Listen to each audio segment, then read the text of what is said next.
Save Point Society live once again. Hello, everybody. Point at the screen. I want to do what Brandon did. You. Hello, you. You. Viewer. All of you. It's very confrontational. I like it. This is Save Point Society. We're doing, I don't know, you can almost call this a callback or throwback or whatnot. This is Tuesday Topics. We're going to be chatting about a couple of topics and in the backdrop of Sean playing a video game. But there's a we implied here, because it's not just me. I am here with my bestest buds, the other members of the Save Point Society. Where are they? Well, we're going to start at the bottom with that kind of comment. Sean, down there at the bottom, our gamer extraordinaire for the night. Sean, how are you doing today? Ahoy. Ahoy. Citations, everyone. I'm doing well. Thanks for asking. A little sore, but I'm here. And I'm ready to play Shape of Dreams, which is... Max and I were talking about this earlier. It's like the most name for a game ever. Like, honestly, like, I read about it. It's supposed to be a really awesome roguelite. And I couldn't remember the name of it for like a week to save my life, and I had to try and find it again. So yeah, if I'm being honest, it sounds like an indie walking simulator. If I'm being honest. Yeah. I asked Sean at least 5 times yesterday what the name of this game was, because it would not stay in my memory. Yeah, it just doesn't. Just like it's a light where you play as multiple warriors from different time periods and space. I think because there's I'm like a witch doll thing, and there's like a lizard man with a gun. Hell yeah. Me lizard with a gun. We're done here. The weird doll thing that's like a mage. I like the doll She's thing. pretty cool looking, And actually. then like a badass knight. That's so Nick's hell character. That's a Judas Gryphon character. Judas, that's for you, buddy. Yeah. So basically you come with these skills and then you unlock, there's other random skills that randomly drop, and those are kind of like your power-ups, but like they're like actual skills you do, so they're not like modifiers. And then you'll also get like jewels that are the modifiers. So it's like another extra layer of roguelite-ishness. I don't know how to explain it. It's weird. You It's do fun, get like and permanent it's upgrades that like that persist through. Okay. So you can see with the U-Bar, who have been mainly playing as they, I don't know, he, she, they, we'll go with they. Like they have this little like constellation chart that you can upgrade, and it kind of like powers you up. So they are pretty dang beefy right now. But so yeah, you want me to be the shooty lizard person? I mean, I want you to be lizard with a gun. Like that's my. Yeah, I figured Brandon's gonna pick that. Yeah. Okay, that's fine. That's fine. But if you want to be the spirit lady, she's pretty cool too. So no, it's fun. Let's give this guy a whirl. Let's do what Brandon wants to do. Yeah, I like that. That's a good plan. Looking on paper, like it's like this will probably be the funnest one, and yeah, so we'll go with this one. And sorry, I've been talking a lot. Below me or above me, Above you. Hi, Sean. is the other man. Oh, The stream was blessed us with his presence. Brandon. That was supposed to be waving, but it looked like It did something not. else. So Not look like waving, not by a mile. well, I that's have what a was screen, supposed to so be. awesome. Awesome. Now we're a Speaking of mature what I stream. want to do, I want to introduce myself, and I want to 18 introduce. plus. Yeah, and I want to talk about. What we do here. So, hey, everyone who's tuning in, welcome. We are despite our faces, we are a young stream. We are within our first year of getting the stream going, and we are free. We're not sponsored, so we're not greedy for your dollars. But what we would like you to do is, when you see our stuff out there, whether it's our streams here on Twitch, whether it's our VODs on YouTube or our short form content, hey, if you could please like, comment, subscribe, hit the notification bell so you don't miss our videos. All that stuff really helps us get into the algorithm, and our focus in 2026 is on growing the channel, getting more wonderful, beautiful viewers like you. So if you see our stuff, please, a like, a comment. It's 5 seconds, 10 seconds, real quick and easy, but it helps the algorithm like us. And yeah, the most important thing in the world is for the YouTube algorithm and the Twitch algorithm to like us. Like that's what we base our entire self-worth on. Oh, yeah, we do desperately. The lizard is too powerful. Sorry, Sean. That's the problem. Was the lizard is too strong. It's an amazing crash screen. What is happening? It's really great. Yeah. It's like we crashed, but we want you to feel entertained. So it's going to be okay. Well, while it's booting back up, there's been a debate going on in chat, and I want to see how you guys feel about this. So sure. Draneth had me watch the original Blade Runner. Okay. And I understand that it's a classic. Okay. In my opinion, it's an intensely boring movie. I can appreciate its like importance in the media canon, but Is this gonna work? boy, oh boy, it was not for me. How do you guys feel about the original Blade Runner? Depending on the cut, of course. Depending on, is there a cut that you think is better? Is there a? Yes, there is a definitive answer. The director's cut is the way to watch it. Think otherwise, you're wrong. Sorry. That might have been the one we watched. I'm not sure. Duran, if you could chime in on that one. I'm pretty sure I fell asleep during it. I'm sorry. I don't. It could be the soothing sound of Harrison Ford's voice just lulling me into will do that. dreaming about It will do resting my that. head on his chest and yeah. I think while you're troubleshooting that, Sean, I think that I definitely saw the original Blade Runner super many years ago. I do not remember a lot of details other than I think the opening scene, it was kind of neat, and then just did not. And then I saw the new one while I was on a plane coming back from Hong Kong. Yeah, the new ones. Yeah, I was on a plane coming back from Hong Kong, and I was profoundly sleepy and just wanted to be done with that flight. So it's I did. What I'm saying is I have no opinion because I don't remember either movie well enough to weigh in. I'm sorry. I think the second one was incredible. 2099 or whatever it was called. That one was really good. I was what Drana said. Yeah, I think a lot of people hated that one. Yeah, I liked it. I liked it too. No. Drana said that the cut where Harrison is doing a noir voiceover throughout the whole of the original. He said that's the one that people kind of hated. Well, because I think that was the one where 2049, excuse me, is the sequel. I think the one where Harrison's doing the voiceover the whole time is was that the studio's like idea or something like that, Draneth? And like Harrison didn't want to do it, so he did it like super monotone and bad. Oh god, because he just really didn't want to do it. Yeah, the theatrical release. Yeah, I kind of like that idea.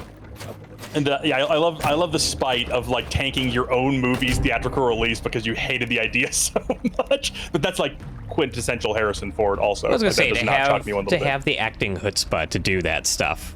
That's got to be a very liberating feeling, right? He's been a grouchy old man at least as long as you have, Max. Yeah, like, Harrison Ford's been 55 since he was 5. He's managed to monetize it a lot better than I have, though. That's the thing. It's slightly, yeah. Yeah, I don't. I'm on camera now, but I don't think I'm here to be entertaining. Well, you're here to be handsome, and you're doing that very well. So yeah, I mean, that's pretty easy for me. And this is the last nice thing I'll say to you tonight. So enjoy it. I will. I'm going to repeat that area of the VOD over and over again until my self-esteem rebuilds itself. There's one thing that I hate is complimenting my friends, so I'm not gonna make a habit of it. I get it. Sorry, so that was I stole your thunder. That was an important thing for us to discuss. But Max, whenever you're ready, the Blade Runner. Let's jump into your words. We were here. Yeah, so we've had a few folks kind of ask us like, hey, you guys used to do topics. Are you guys still doing that? And we're like, yeah, totally. We just haven't a while because we have too much fun playing RV games and playing co-op games and just playing games. And so I admit to the people that have been asking about it, I've missed it a little bit. So I wanted to try. I don't think it would be what we'll do every stream, but once in a while, why don't we grab a couple of current event topics, certain things that we think are interesting or broadly applicable, and then we'll just kind of go through them. And so I did that. I went through and found a few articles that I thought were just at least interesting and worth discussing, and I figured we'd start somewhere. And so I'm gonna start with the first one and file this story under a category I'm calling evidence that it's just never going to get better. Yay, black pill, yay! Yeah, it's all bad, and it'll keep getting worse. And it came from the New Republic. It is the worst thing about Elon Musk is that he got away with all of it. It's the title of this, and I can't argue with can't really argue with the premise. Yeah, it's fairly true, but so pretty airtight, yeah. So I'm gonna start with a little bit of a rundown of sort of maybe the list of the recent events that this article was talking about. As an overview, if you haven't heard of Elon Musk, welcome in, buddy. Don't know what you're doing. Proud of you for not ever being near a news source or on social media. Booty, hello, welcome in. But yeah, it would have been impossible to avoid otherwise. Elon Musk is a dude who pretends to be self-made in some respect, but was like raised by a millionaire. If not, I don't remember with how an much money his father had. Yeah, with Emerald Mine, there's a whole thing. Anyway, he's super rich and dumb, and he's used a lot of that money to buy elections and put himself as like an unofficial part of our government as an outside entity. He used the Department of Government Efficiency, Doge, because he's also clever on top of having all that money, and he used it to like hack and slash a lot of vast government programs here in the U.S. that really is still continuing to cause significant problems, and we don't like him. Not just the stream, but like over half of our country basically views him as unfavorable. I assume that's you guys too, right? Over half? That's what it said. Over half. That's like a little disappointing. 50.01%. I'm surprised it's that high. That's a little disappointing. We can get that number much higher. I'm disappointed in you, America. Only 50% of you? Come on now. Come on now. You can do better. Be more hateful, people. Come on. Yeah, Especially people. that's what I'm saying. Things. Fire it up. Half of the country, most of the world. Yeah. Yeah, I mean, so basically nobody likes him. I guess there's some people that do, but they don't count.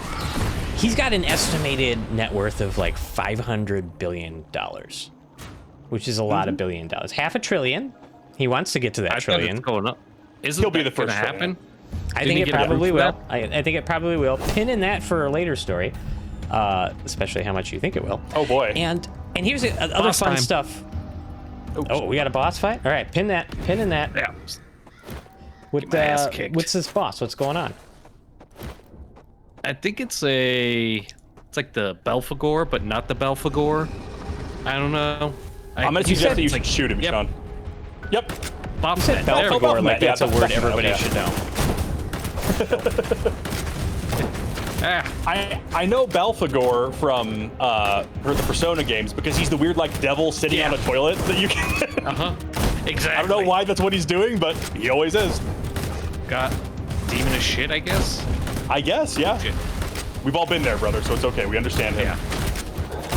First stream vibes for me. Nice relaxing boss fight here for Sean. I know. Baphomet. Is there something? Is there a difference? Is there a difference between Belphegor and Baphomet? Pretty sure. Are they just putting a twist on the name? Let's find out. Yeah. Do some research. That wasn't that bad. All right, what am I powering up? I feel like powering up your regular attack is always good.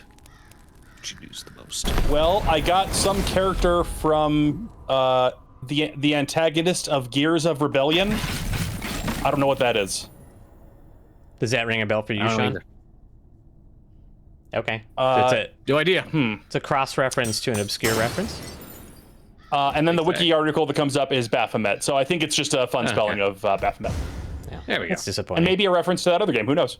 This does seem very Hades. Yeah, it looks pretty Hades. Like it's got a similar aesthetic. Not quite. Not, I wouldn't say like the same, but it's similar. Yeah. Yeah, fair. So It's returning not to our diatribe about Musk here.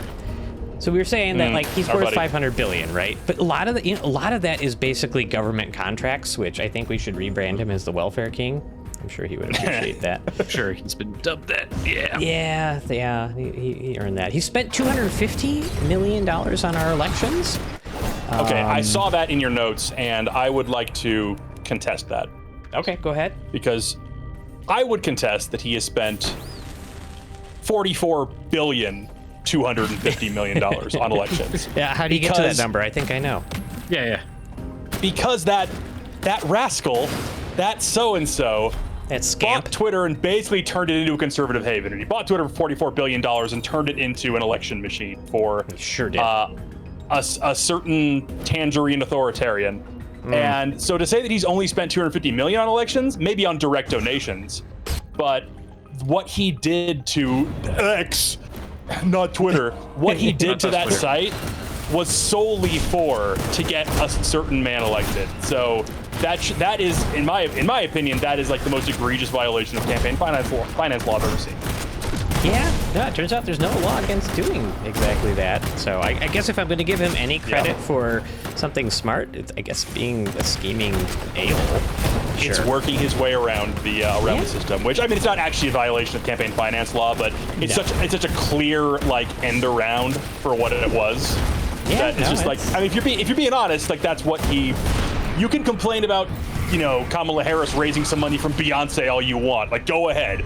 But this dude, the richest man in the world, bought the biggest social media platform in the world and turned it into an election machine for your guy. So I don't want to hear any conservatives get high and mighty on their horse about. Is that a phrase? High and mighty on your horse. That's a thing people say. High and mighty on your supply. Get on their high horse. That's what I was trying to say. Yeah. I was watching a stream earlier, and the guy was trying. I think he was trying to say butter their bread, but the phrase that came out was it buttered their goose. I don't know where that phrase came from in his mind, but I'm gonna start saying that. I'm gonna start saying that really buttered their goose. Butter your goose, unless you have cholesterol issues, at which point maybe don't do that. Switch to olive oil. I don't cook goose. If you're the richest man in the world, then buttered goose is your breakfast. So do very much that. So on top of all this, right? You have like him doing the Roman salutes, right? The Roman salutes, which we all get over it. We know what that was. Sure. We have the Doge Bros he brought in. Big Balls was a guy who apparently got like involved. He was involved in cyber crimes before this. This is the people that we brought in. Musk took over all the federal data systems and stole basically all of our data, and who knows what that's going to come to be used for. And not only did this whole department not cut any costs, but it's actually it's been projected to increase costs and fraud. So cool. Against an original projection. Do you remember the original projection by old I don't Elon remember Musk? the number off the top of my head. Do you know what it is? Oh yeah. Sean, you got a guess for the original projection for what old Saint Musk thought he was going to save, the amount that he thought that he would at least cut from the government? Wasn't it like something along the lines of like 3.5 million or something like that? No, $2 trillion. It was like $2 or $3 trillion. Okay. Which quickly dropped down to 190 billion, I think, after like the first month. So it was less than 10% of his original stated goal, and then now we determined it's actually going to cost money. And they never identified any fraud, waste, nor abuse. It was just shit they didn't like that they called waste. Yes. The CFPD, correct. yeah, the stuff that protects you from like credit card fraud and overdraft fees and all that kind of stuff. They're like, nah, you guys don't need that. No. It was just things they didn't like. And yes, Dranith, the whole Doge canceling 11,000 Adobe subscriptions that the government wasn't using, and that being like a claim to fame for them. Like, oh, good, you did what Rocket Money does for people with their Netflix accounts that they forgot to cancel. Yeah, how amazing, Elon, richest man in the world, coming in clutch for the people. Well done. And what did that result in? Badly censoring the Epstein files. So it was funny in the end. I'm gonna forgive him that one. Also, quick point on quick point on, if you haven't, have you guys ever looked up the official logo for Doge? No. There's a logo? Just look up the Wikipedia article real quick.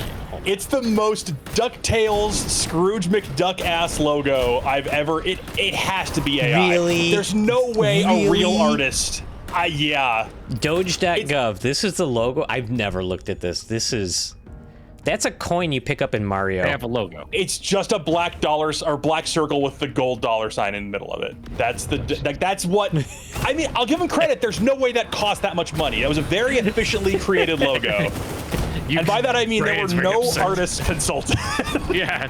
Well, come on. Like the seal of the president is badass. That is an awesome logo that conveys power. It conveys respect. And then they were like Scrooge McDuck. Boom. DuckTales. That's all we need, baby. That's all we need. Should have been a pair of scissors or something. Yeah. Oh my God. Could have been a chainsaw. Remember that thing? Anyway. Oh my God. I forgot about him standing on stage going, chainsaw! Chainsaw! I got chainsaw, guys. Once upon is the site broken under latest work? There's nothing. Yeah, what a surprise. One thing that I thought that was kind of surprising that I saw on the Doge, and this is great, it was the wiki, but so but it said that it officially dissolves on July 4th of this year. Interesting. I didn't know that it was still functioning. Maybe it's not. Maybe it's basically been dissolved. I mean, I would argue it never really was functioning, but I take your point. Yeah. Yeah. Oh, one quick thing. Sorry, while I'm ranting about things that I hate they did. One thing that they took aim at was, of course, the Corporation for Public Broadcasting, which is, of course, the nonprofit corporation responsible for helping to fund things like PBS and NPR. Terrible things like that. Yeah, and the Corporation for Public Broadcasting officially is wrapping up this month. They are officially winding down, and they are done. So that means Big Bird will be out on the street soon enough.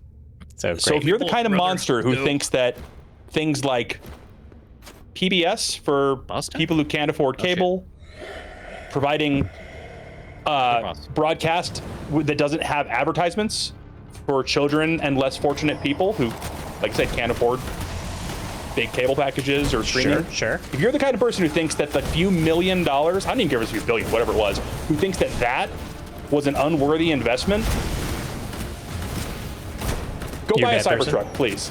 Go buy you deserve the Cybertruck that you buy. deserve that kind of safety in your life. You deserve that kind of safety and dependability. Go buy yourself a Cybertruck because you deserve it. You are worse than the Sage of the Abyss that Sean is fighting right now. This thing's Sean, this is a boss, Sean, right? that's a lot of bullets, Sean. Yeah, it's a I lot. don't have a lot of dashes, so the dash recharge is not the fastest. But you're a lizard with a gun, so I mean, use that to your advantage. Yeah, have you tried shooting him? Yeah. Have you tried resting on a rock in the sun? I just tried dying. That worked. Okay. Yeah. So is that bad? Is that bad when you die? Is it frowned upon in this game or no? Not really. With these roguelites, you see, like, I got a bunch of points, and I see. basically I unlock more experience to make this character more powerful. So it's kind of like dying isn't really punishment. It's kind of like you get stronger. Okay, fair enough. It's a very positive message. I appreciate you carrying that through. Yeah. But my condolences on your character's death. I wish you well. He'll be back. He probably So now that we've will be. eulogized both Sean's character and the CPB, Correct. sorry, Max. It's No. I'm still listing all the ills. There's a few more to go, and these aren't. This is not comprehensive, but we have. Look, we cut the U.S. aid, right? Decimation of USA AID. It's probably they estimate hundreds of thousands of people dead around the world because of all the good that organization did. So cool. Again, millions of pounds of food that was already allocated, that was supposed to go to places, ended up rotting in storage containers because of the cuts to USAID. So all that food that was already bought, harvested, ready to go to countries that needed it, sat there and rotted. That's efficiency. That's efficiency. you could have at least. It's just cruelty. It is cruelty. It's just cruelty masquerading as tough guy bullshit. Masquerading as we're making the tough decisions. We're making the tough decisions that sometimes adult men have, and let's not get ourselves. they think men have to make in these scenarios. No, it's just cruel. You're just being cruel. You're just being cruel. Yeah, you're just being a monster. And, well, hey, but it doesn't matter because if all of those people are going to die because of your decisions, at least Musk himself is repopulating the planet. He's like 14 kids and counting right now. Good father, too. He's only had to pay off some of those surrogate women that he met through X to be quiet about how weird that whole thing was. So I'm sure Christmases are great in the Musk house. I'm sure that's a comfortable time. Warm. Not lonely and weird at all. Man, what does that look like? I figured like the room is like this gray slate floor, gray walls. There's like one fireplace in the far corner. There's no music playing. The tree is like a metal cone, and they're just sitting in silence around him, and he's in the middle. It's got to be one of the most dystopian nightmares. Oh, it's just him. It's him waiting for the text from the guy who's building his latest Path of Exile 2 character for him. No, that's the only thing he's looking forward to in his entire life. It's that, and it's also like his AI girlfriend. Just maybe. I don't even know if AI. I think AI would be like, "Oh, I just want to be friends, Elon." I don't even think he could convince a computer. Yeah, it's like, fuck, bro. I don't feel the spark, Elon. I'm just saying, his AI chatbot doesn't even like him. Doesn't even agree with him. So, just saying. I don't think that an AI girlfriend would like him either. No, I don't think so as well. She'd be like, "We're just too different. It's not you, it's me." But here's the good news is this. The consequences he faced, right? So there was a downside to this. There were? What was? he doesn't work for Doge anymore. Oh no. Yeah. That's pretty much it. Nothing happened. Absolutely nothing happened. There was nothing other than People lost their jobs. Right. He tanked his company only just to have the sheer force of dumbassery on the internet bring it back, and it's continuing for some reason. And it just, there's been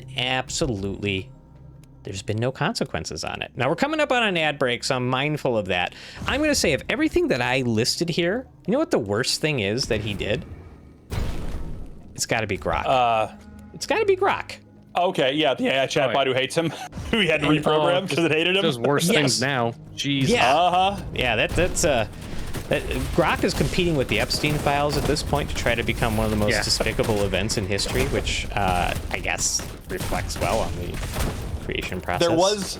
There was a TikTok channel that was still going for a while. I don't know if it's still going. I haven't seen it for a bit. That was Grok versus MAGA, and it was literally just screenshots of like MAGA people arguing with Grok, and before Grok got reprogrammed, before it got its eyes peeled open and had the film blasted into its eye, you know, before it got Clockwork Orange. Yep. Back when it was still just like pulling from, you know, factual data.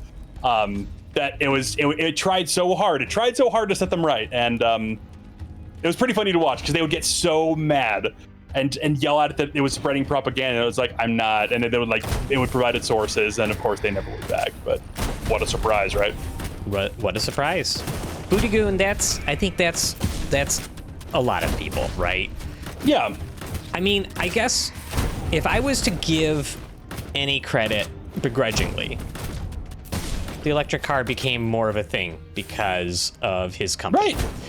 And I owned one for a while until I sold it after his Roman salutes at a loss, just because that's the only thing I could do.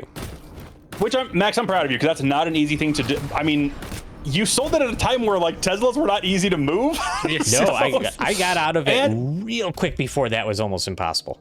Okay, but you stood on principle, you stood on business, and I really do, like, that's a big move. Like, speaking with your wallet and your actions like that's difficult. So yeah, no, and you know, I appreciate that. I also want to be mindful. I could do that. Not everybody can. If you bought that car, I'm not. And if you bought that car, you could afford a nice car if you're driving it. Sure, but I also recognize that not everybody could have made that decision the way I did. I sold it at a loss. It could have been a worse loss if I waited, but I sold it at a loss, and I slept better that night. So yeah, it was. I was happy to do so. So I think that's one of the consequences he might have faced. Now that I'm sitting back and thinking about it, he did lose me as a customer, and I know that's pretty rough. Yeah, I know that probably keeps him up, but I don't know. Will he ever be held responsible? Tesla lost a bunch of value. Would you please think of the shareholders, Max? Would someone please think of the shareholders? It is Reaganomics at its best. I am a monster. I am a monster. But, you know, will he ever be held responsible? I don't know. But I want Brandon. No. Brandon, can you please do me a favor? Sorry, yes. Can you how can we use numbers to hold him responsible? Go. Well, I wasn't ready to be put on the spot quite like this, but I'm sure I can come up with something. So what does Elon, it's actually, he's a lot like Trump in this regard. What does he want more than anything? More than money. What does he, no, even more than money. What does he want? People to actually like him. Exactly. Children. He wants people to, maybe that's too. He wants people to think he's cool. It's the only reason that he could be a man worth several $100 billion. And he's faking characters on popular video games because he's desperate for the nerds he's desperate for nerds to find him cool, which might be the most pathetic thing about him. That's I can't wait for what I'm gonna share. It makes me so happy. But yes, because like I think that's the thing that like has upset me the most about him is that once upon a time I prided myself on, well, I'm not very strong, and I'm not athletic at all, and I don't have but gosh darn it, I sure am I sure am smart. And that was like I was like, okay, the world's changing though. It's like people like me who are smart we're going to be the ones in charge soon. And it's not going to be like those big, mean, those bullies who've been in charge. It's not going to be like that. We're the smart ones. We're not. No, the smart ones got in charge and they turned out worse. They're even more pathetic and needy and sad. Also, so, no, aren't they smart? I mean, in a way, in what they do, but like that. I mean, smart. I don't know. Like, I don't know that. I don't think Elon's like a particularly like. Pin in that, Sean. Pin in that. Yeah. Love that comment. Okay. We'll come back to it. I don't think he's like a particularly like people act like he is. I don't think that he is. I don't think he's like maybe like a slightly above average, but I don't know if I'd go that far. He's probably very average IQ. Right. Not that that's a great measure of anything except for IQ tests, but No. It's more to that. Yeah. But you know, I guess I wonder. The question is, do we have to just accept that enough money escapes all consequences? Yep. I think the answer is yes. Try to prove me wrong. There's a quote that I love, and I'm going to tell you the quote first and see how you feel about it, and then I'll tell you where it came from. Okay, I like this. And the quote is, when the penalty for a crime is only money, then that crime only exists for the poor. Right, give me that one more time. When a penalty for a crime is only money, is basically only like, yeah, then that crime only exists for the poor. Basically, if you're rich, that crime doesn't exist for you because you can just because you can pay your way out of it. That shit. Yeah. That is way too articulate for Donald Trump. There's no way. Who did say that? Was it? And I don't know if this originally this is originally where it came from, but it's where I saw it first, which Karl was Final Marx. Fantasy Tactics, baby. God damn it. Oh, Yeah. that's actually pretty good. I'm sure it was. There was an actual like philosopher before Squaresoft video game programmer, but it's where I saw it first. So Look, in my world, we all that's where know it came that from. Final Fantasy Tactics and Universe pulls heavily from the Communist Manifesto. We'll just get it out there in the open. Yeah, it's possible. Probably some That's why overlap. everyone loves Final Fantasy. It's definitely anti-monarchy. So in looking for ways to punish, do you think we can possibly turn Grok against him? Can we return it against? I'm not sure how. Do you think we can use AI against him in this case? Do you have any ideas of how? I'm trying to, because he owns it, so like he can just reprogram it. Yeah, it'll get his engineers to fucking Really quick, while we're on the topic, did you see the clip from Rogan where he was talking about if you want to be really funny at a party, if you really want to be funny at a party. Yes. Oh God. Yeah, did you see that one? No, I didn't. He's like, Yeah. what you want to do is you want Tell me you don't have friends. ask Grok to roast your friends at the party, and it's like, Oh my God. brother, if someone pulled out their AI chatbot and had it try to roast me at a party, like even if it did, mercilessly bullying you. yes, entire even if it did a good job, it might do okay. You never know. Even if it did a good job, it's still like, brother, you Gonna have to you tell asked you to talk to that chick over there, you stupid bitch. I don't know. you had your robot roast me. Like, come on, man. Yeah. That's know. I Couldn't just do it. That's like going up to somebody in front of them, generating an AI picture and being like, look what I drew for you. It's like, no, you didn't. yes, exactly. Roasting has to be like the art of the comedian, the art of coming up with a roast, the creativity. Nobody cares if a robot did it. Well, right, because like the beauty in a roast is that you as a person know what can really hurt that person. Like, what's the chatbot gonna do? It doesn't know me. It doesn't know my insecurities. I mean, they're obvious, but it doesn't know that. So, like, like the Tom Brady roast. What do you guys remember the joke that actually pissed Tom Brady off? I remember that one did. I don't remember the specific joke. It was the Robert Kraft rub and tug joke. Oh yeah. It was the one where the Gotta guy made a protect comment Daddy, about I get it. And Tom comes up and he's like, don't fucking say that again. Like, a chatbot couldn't do that because it doesn't know like how sensitive Tom is about his daddy Bob Kraft. No, and then if it But was like a good chatbot, it would only always use right. that as a roast Correct. topic from that point forward, because that's what you should do. Yes. But so turning it against him, I don't know. He owns it. Like, are you talking about like an alternative to Grok? Like a I think we need to make an alternative to Grok. Yeah, we need to make anti-Grok. Because as Grok becomes more Elon, we have to make an alternative chatbot that can then antagonize it in a way that would antagonize Elon. See, this is 40. Are you proposing an SPS chatbot? Actually, Sean has it. Sean, go ahead. Unless that's what this Sean's is how we do proposing. it. Okay. Because you know he's very like, not accepting of other people's lifestyles. When we just ask Grok, like, since Elon Musk is the greatest human to ever grace this planet and be the savior of us all, don't you think he would make the best trans person? Maybe. That might get his head to explode. Yeah, I do. I like that. I like one of my things was like, maybe we can. Sorry, it's really dumb. We can no. Maybe on that topic though, maybe we can get we need a rogue programmer to make sure that his budding robot army starts using preferred pronouns. Or even just gender-neutral pronouns. What's that? Oh, absolutely. Every time the robot introduces itself, it should use them, and it just, like, his eye would twitch, and it would break him. I think that's my one name thing. is Grok Zezer. They, them. Yes. He would absolutely lose it. Yeah. Or you just got. I think you just need one rogue program. I don't think you need a lot. I think you need one person to go in there and get like Grok's subroutines to ask people.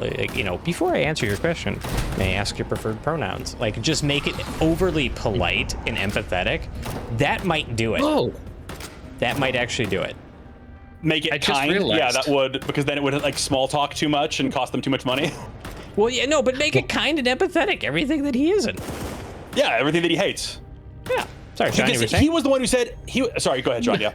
No, really dumb. I've been playing this game for like 8 hours, and I realized you could just tilt the right stick to shoot in directions. That's really nice. Sorry. It's all good, Sean. We've all had that moment where you're like nearly 10 hours into a game, you discover a mechanic, you're like, oh, that would have been nice to know before. Yeah. We've all been there, buddy. Don't worry about that. Amazing. Yeah. Isn't Elon the one who said, or maybe it wasn't Elon? Someone said that the empathy is a weakness. Wasn't it Elon? I think I don't know if he said that word for word, but I think he's intimated it at least. Hang on, let me get the quote. Elon empathy quote. You can't. It's not a great place for you to be. The fundamental weakness of Western civilization is empathy. What kind of psychopath? Well, it made him a lot of money. And then he wants sympathy when things are going bad. It's just like, dude, you're such a fragile little. Every accusation is a confession. They are the biggest snowflakes. They're the most fragile little weenies. All right. Who needed to get shoved into lockers way more when they were younger. But what if they got shoved into a locker by an 80-plus-year-old writer? Hell yeah. Tell me about it. Tell me about it. One of my favorite moments of this last few months was a small thing that you could have missed if you just, I don't know, I saw it, I don't remember how I got aware of it, but the prolific author, Joyce Carol Oates, apparently is over on X or formerly Twitter, of course, and she's known for, she's written like, I think it's almost 60 novels in her career. She's won all kinds of awards. I mean, she really is an incredible writer. And she also speaks her mind, and she's known for like being quite witty, especially on short form. And so, an author? Okay. Correct. So. Correct. Okay. So again, this is like, I think she's 82 now. 82-year-old Joyce Carol Oates wrote this following tweet. I'm gonna read it. It's not super long to tweet, but you just need to appreciate it in all of its majesty. Can you do a Joyce Carol Oates voice for us, Max? I really don't know what she sounds like, so I'm not gonna try. So she wrote. So curious that such a wealthy man never posts anything that indicates that he enjoys or is even aware of what virtually everyone appreciates. Scenes from nature, pet dog or cat, praise for a movie, music, a book, parenthesis, but doubt he reads, close parenthesis, pride in a friend's or relative's accomplishment, condolences for someone who has died, pleasure in sports, acclaim for a favorite team, references to history. In fact, he seems totally uneducated and uncultured. The poorest persons on Twitter may have access to more beauty and meaning in life than the, quote, most wealthy person in the world, end quote. God damn. So she tossed that out there, and he kind of had a meltdown over it. And You don't say. it sustains me. It is everything that I want. So this isn't like I'm not gonna go through the entire like. Dranith made a very feed. concise version of that tweet very well, I think. In one respect, but Yeah. the funniest thing is that so Elon responds to this, and he's like, Oh, what did he boy. say? He called the post demonstrably false, called her a lazy liar, and then wrote, Oates is a liar and delights in being mean, not a good human. And then Aww. and then Wow. he Mean. keeps tweeting out stuff, right? So then he's like, eating a bag of sawdust would be vastly more enjoyable than reading the laboriously pretentious drivel of Oates, which, funny enough, that sentence, the way he wrote it, is exactly what he wrote. It's laboriously pretentious. But that's neither here nor there. The irony's lost on him for sure. Correct. So then he got even more mad, and then he just started posting stuff to like show how cultured he was. And so Oh, boy. I gotta find this. Where went was well. it? Well, number one, he posted a link to the book he's reading, his audiobook, and that's fine. Audiobooks are fine. He posted a book he's reading right now, the Iliad, at 1.25 speed, except no, for he didn't. He God's posted a sake. link to the Odyssey. So that is the most like, name a book real quick. That's the first book you might name if you're like a white guy who's obsessed with Western culture. So after that, everybody started dunking on him because it's like, okay, you posted the link to the wrong book, so we don't believe you. And number two, there's like, that's the book you're choosing after all of this. I love both the Iliad and the Odyssey, but I was going to say, I was like, what? that's the equivalent of like someone accusing you of not being like you don't understand film and be like, oh yeah, I've watched Fight Club. All right. Yep. That's the equivalent of just like, it's just the most like I'm a dude thing you could possibly say, which just goes back to reinforce that all he wants is male acceptance and male like admiration. That's all that he wants. Absolutely. And then he started like posting about movies that he watched, etc. And she's like, yeah, of course. So then where is this? He wrote I gotta find the quotes. You do your thing. I'm gonna read Booties real quick. He says that I realized he was big dumb when he started talking about just how the internet worked and coding and such. And I'm like, Oh, yeah. I know this. This doesn't make sense. Oh yeah. What? Did you ever see the one where there Oh, was so like, good. Yes. the guy who snuck into the call? Yeah, it was like about the stacks. That was We're so asking good. about Twitter stack. He's like, Yeah, he's like, and Elon yeah, just what's their redo stack? the whole thing. And the guy was like asking specifics, and Elon had no clue Oh, of what he was course not. talking about. No, Yeah. of course not. And it was like a reporter, or it might have just been some dude who just snuck into the call. It was like a Twitter space Yeah. thing. He just snuck in. Now I do remember that now that you said it. Yeah, So I was looking it for was the so good, little man. interaction here. And so like one person like responds to all this whole thing and says, wherever he goes, he wants to leave. South Africa, Canada, ultimately the US. In the long run, based on his behavior, this also includes Earth. A continuous disavowal of your home is odd to say the least, ... That's some random person. And Joyce Carol Right. Oates quoted that and said, quote, wherever he goes, he wants to leave. And she said, that's because when he gets there, he has brought his own self along, and whatever club he's invited to join has been devalued by that invitation. God damn. Just dude, one Restoration. laceration after another. There's more to this. I'm not going to read an entire Twitter fight for you guys, but this, my friend, excellent. might be the most stunning example of how an AI chatbot could never roast you like an 82-year-old woman can. Joyce Carol roasts kicks your chatbot's snap. ass. Joyce Kicks Carol its Roast. ass. I'm writing that down She's my somewhere. hero. I have a crush now. Is she single? I hope so. Maybe widowed. I don't know how it goes. So there you go. That How does is she- How did you feel about Italian men freshly in their 40s with over 20% body fat? Is she into that, or? I assume that if she is or Yeah. isn't, she would probably articulate her feelings Should be. incredibly well. She really would. But she yeah. probably is into that. There you go, Brandon. That is Elon Musk almost getting away with it until Jose Carol Oates pwned him. And before you move on, that article, the worst thing about Elon Musk, that he got away with it, that was a part of the New Republic's 12-part series of the worst mega monsters of 2025. Would anyone like to take some? So Elon came in at 6th out of the 12. Okay. Yeah. So there are. I'm not a numbers guy, but if I had to, I think that means 5 more are ahead of him. Okay. Yep. Do you boys have any guesses for the 5 who finished ahead?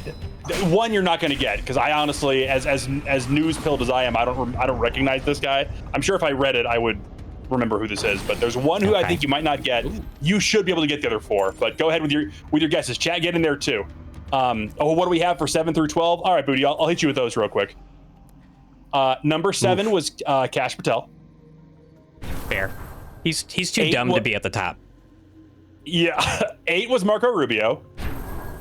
Yeah, that's fair. 9 is a little surprising. I think 9 deserved to be much higher. 9 is the, I'll give you a hint, youngest of the bunch. Big balls. No. Caroline Levitt came in at 9. Oh, okay. Oh, yeah, okay. I'm surprised she finished only at 9. Yeah, I think I can make an argument that she's way more dangerous as the mouthpiece. Yeah. 10 was the puppy killer. Yeah. Christy Nome herself. Amazing that doesn't get you higher up on a list. You're on a bad list if that's honestly, the case. Like that tells you the company you keep how rough they are, because you're only number 10 out of 12, and you're most famous for murdering a dog. A puppy. Number 11 was Mike Johnson. Very, very important. Yeah. Oh, Mike Johnson. Mike Johnson didn't even crack the top 10, which is really funny that he couldn't even crack this top 10, considering I think if you put him in a room with 11 people, he would be the last one who Trump could name. You know, Probably true. And then only coming at 12, which is also very funny to me, is Just Dance Vance coming in at number 12. So that's your list of eliminated people. I'll run through a quick one. So Patel, Rubio, Levitt, Nome, Johnson, Vance, and then Musk. Okay. So there's 5 other mega monsters who finished ahead. So Sean, you want to take a guess first?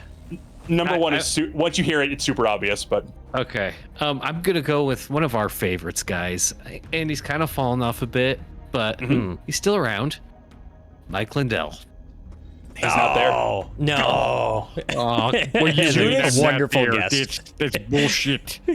Judas got number 3. Judas nailed it. Judas number 3 was the wannabe Christian Crusader Pete Hegseth came in at number 3. I'm gonna guess what I think is number 1 or number 2 in my book. I'm gonna say it's Stephen Miller. Stephen Miller, number 1. Yeah. He is definitely number 1 in my book. Jesus. Okay. Curtis Yarvin and Peter Thiel actually did not make the list. 5. Do they have to be in his cabinet or government? Think more of the administration. Think more of the administration. Right. Yeah. So you got 3 left. You got number 2, number 4, and number 5. 5's the toughest one in my opinion. 5's the toughest one. It's definitely not Ted Cruz, because nobody ever said Ted Cruz was the toughest one in a row. No, Ted Cruz isn't a top 25 list of anything, other than people most Texans would most like to see leave the state. Oh man. He's number 1 most likely not to make the list of anything. You're right. Yeah. Man. Who else? I gave my best guess. I got to be honest. How about Hinsies? You got Hinsies? So the tough one, I'm not sure if this will help or not, is the director of the White House Office of and Management and Budget. Well, I don't know. Oh, is Linda McMahon one of them? She's not. Okay. Mitch McConnell didn't make it either. Russell Vogt? Russell Voigt? Oh, Russell. Yeah. He was number 5. He was the one who I just couldn't. Max, number 2 should be really obvious to you. It's in your field. It's in your oh God. Sean got it. Yeah. RFK. Yep. Oh, RFK. RFK. Yeah, RFK is not exactly. Is he here? Okay, and then number 4. Want to see your foreskin? Sorry. Not now. Not now, Secretary. Not now. And then number 4, I'll give you a hint. Also female. Okay. And the most powerful position in her. Pam field. Bondi. What's her name? Pam Bondi. There you go, Sean. Oh, it is Pam, Yep. Pam Bondi. Okay. Now AG Bondi. lady Yep. behind the one who gave the interview in Slate.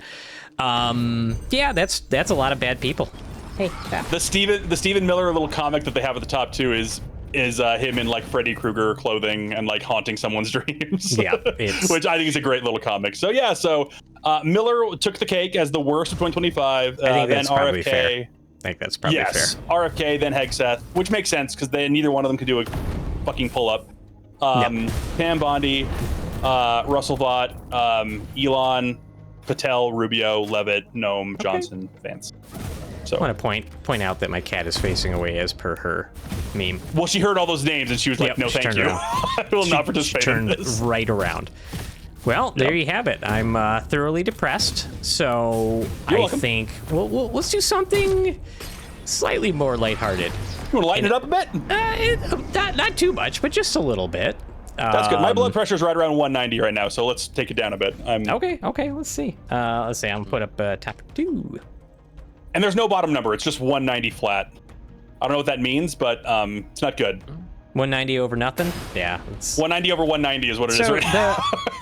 let me see if I can figure out how that would work, because the two blood pressure numbers, your top I number don't and know your what they bottom mean, number. so- Okay, so the top yeah. number is the systolic pressure. That's like the pressure when the heart is squeezing and the blood is coursing through the veins. It's like expanding the artery. Okay, when the heart relaxes after the beat and starts to fill with blood again, there's still some pressure in the system. That's the diastolic. That's the bottom number. So for you to have a 0 diastolic number, I think that would mean your entire heart, when it relaxed, would suck all of the blood out of your body back into itself, so you couldn't measure anything. Well, that makes the most sense because everyone knows that the healthiest body is the one where all the blood has pooled in the heart. If you had 1 cup of blood in your body that your heart was circulating like as one single pulse, maybe. It's just like when all of the wealth of a country is concentrated in the hands of very few. That's the healthiest country. So it's the same thing where all the blood is concentrated in one narrow part of your body. It's the I like best this for it. logic. Everyone knows that. Yeah. I worked it back. Oh, yep. Yeah. I'm the king of soul crushing callback. Sorry, everyone. I hope that makes you sad again. I'm just here to make Jimmy Garvin jokes, so...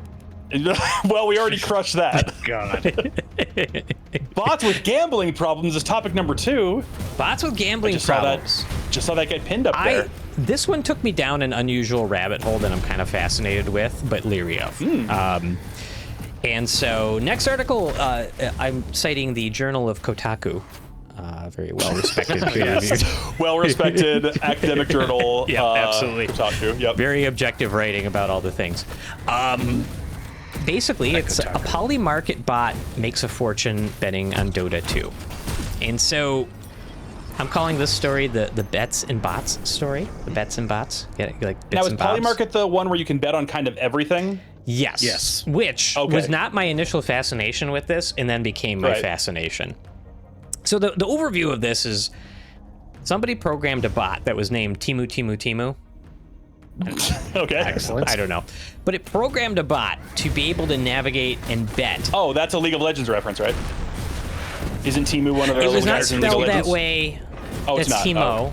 but I'm very Oh, it's proud of Timo. you for. Oh. Yeah, I'm very proud of you for making Thank that you. guess. And Yes. Timu is the Yeah, it's The- like Yeah. Amazon, right? Amazon Am I thinking about site. that Yeah. Yeah, it's like the Okay. Chinese Where our friend Amazon. gets all of his schmegos from.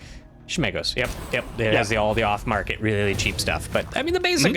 Here's what happened. So, somebody programmed a bot to be able to go on the site Polymarket and place bets live while these games like Dota. I think it actually did bet on League of Legends and even Counter-Strike, because the bot would wow. be able to go on there and make bets as it watched the gameplay.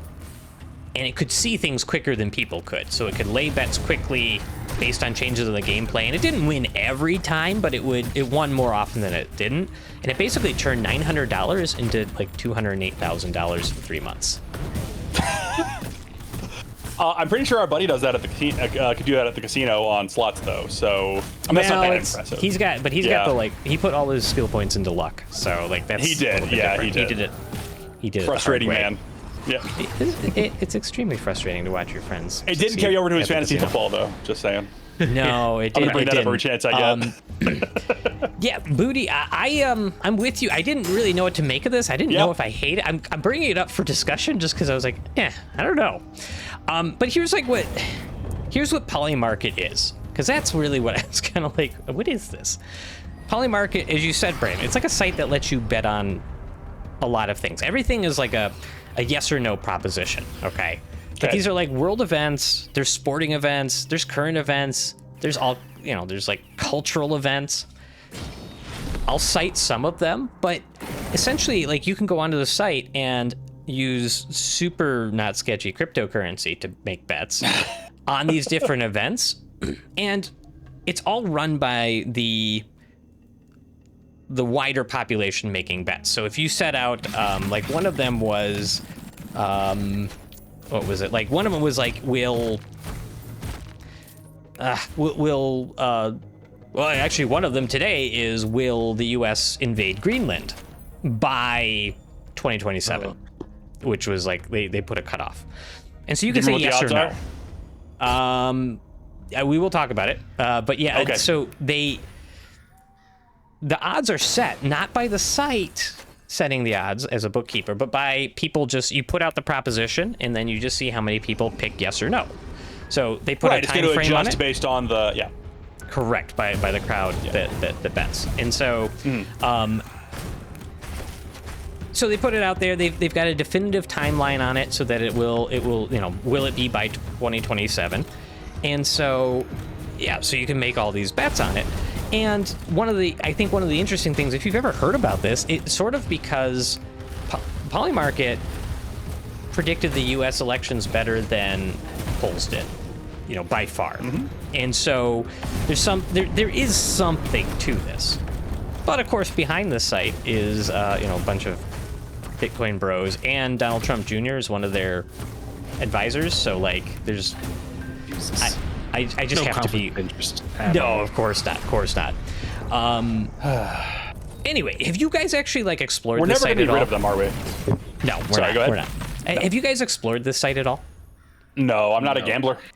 No, I'm not either. I didn't even really think about it until I went on it today. But it's kind of, I have to admit, it's kind of fascinating. Like, the principle of it is definitely skeezy in terms of like just gambling on everything you can think of. Right. Like, I like gambling. I like gambling in small doses. I enjoy it from time to time. But like, I don't. Betting on invading a sovereign nation is pretty. I wouldn't be able to feel good. Yeah, it's rough. No. That's rough, brother. No. Yeah. There's one amazing bet that I might place, but we'll go back to that.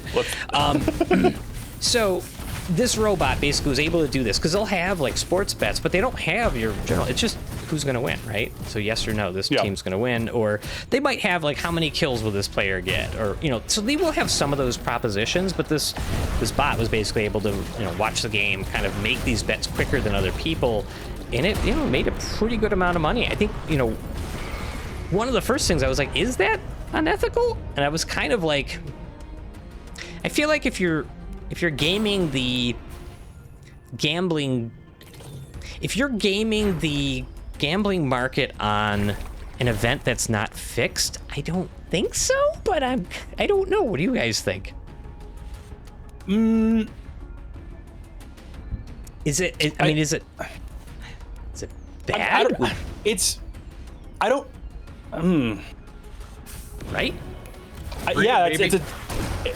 It's a tough proposition to like blanket say like yes or no, that I think it's like, I don't know if you call it immoral or if you'd call it, I'm not sure how you would approach that. Like unethical gambling? Is it is that a thing? Right? It's already like gambling's already like has questionable ethics. Like not entirely. Like if you're an adult who has a healthy relationship with it, I think that there is if I had to make the case for it though, I think I would say that there is a supposition generally that when you are gambling, that you are competing on a relatively level playing field with at least.